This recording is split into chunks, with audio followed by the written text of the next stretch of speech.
when you put in the work and you've seen your teammates put in work and you respect one another, again, you can fight for one another. And I'm not surprised because that's what he does every day, and that's who he is. But I think he's grown as much off the field in 1 year than maybe any other player I've coached. And because last year he was a guy that was fighting for a starting job, going in and played a lot and made 1 million tackles, and then this offseason his role changed.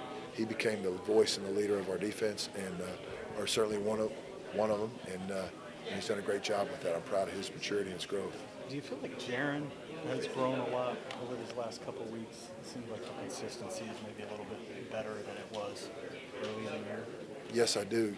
And again, you go back to his career before he got here. I mean, he was a Wildcat quarterback, and now he's playing middle linebacker in the Big 12 in Oklahoma.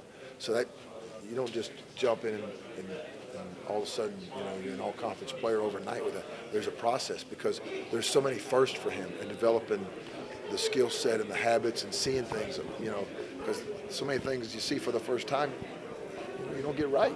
But you gotta learn from it. You gotta grow, and part of his growth is, again, his off-the-field commitment.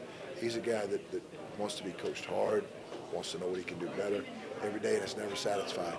And that's the right mentality. I imagine his relationship with Danny helps in that regard. With some of the same stuff you were talking about with Danny. Yeah, they're like Mutt and Jeff. I mean, they're always together. Yeah. How long do you give yourself to truly enjoy this before it gets back to the tape grind? Do you give you a little extra time with a bye week or no? No, I don't. Because we're on the clock, and we've got a certain amount of time to prove, and we can't take our foot off the gas from the improvement process. So I'll enjoy this one the rest of the day, and then maybe look at the tape tonight, and then get back on it tomorrow and get moving. Because we got a lot of things we got to fix. Did you feel overall like the defense played well today? I thought it was extremely gritty. I thought they fought hard, and I felt a sense of belief. And forcing those field goals instead of letting them score touchdowns. Those are huge deals in games like this. And again, really proud of that. And then obviously the red zone defense with as much emphasis as we put on this in the offseason, that was a big deal today. Congrats, Coach. Sure, thanks. Do you feel like that kind of gives your defense kind of validation now that they've done it against a really good offense, and you can kind of quiet down all the doubters that are talking about this defense? You know what? I don't worry about what people say.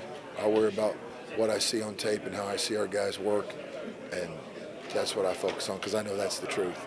And I don't concern myself with that. I just go to work every day and try and help our players get better so they can achieve things and accomplish things that they're capable of. You talked about population of the ball a lot this season. Kind of had it happen again this time.